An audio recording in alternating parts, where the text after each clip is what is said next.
Hello बच्चों, let's see this question. The question says when an AC voltage of 220 volt is applied to the capacitor C, then the maximum voltage between plates is 220 volt.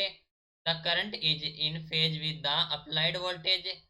The current on the plate is not in phase with the applied voltage.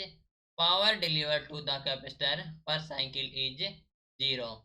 Question में कहा गया है कि जब AC voltage of 220 volt apply की जाती है capacitor C पर, तब हमें बताना है कि जो maximum voltage between the plates 220 volt होगी, या जो करंट होगा in phase with the applied voltage, या जो चार्ज होगा on the plate is not in phase with the applied voltage, या फिर power deliver to the capacitor per cycle is 0। इनमें से कौन सा होगा? तो इस क्वेश्चन के लिए हमारा की कॉन्सेप्ट यूज हो रहा है, दैट इज द कैपेसिटर। ठीक है। तो जब AC voltage of 220 volt apply की जाती है कैपेसिटर सी पर, when an AC voltage of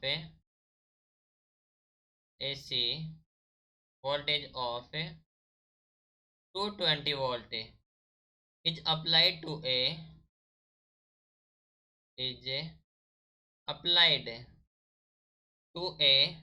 capacitor C,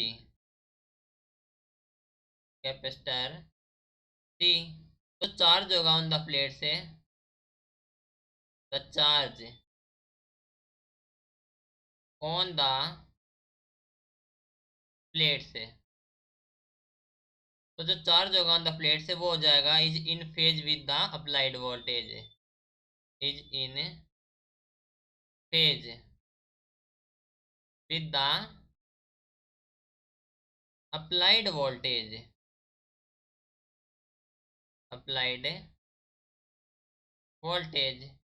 correct है। और जब करंट होगा हमारे पास प्योर कैपेसिटिव, तो as the current is pure capacitive, तो जो हमारे पास करंट डेवलप होगा, तो द करंट डेवलप वो क्या करेगा? Leads the applied voltage,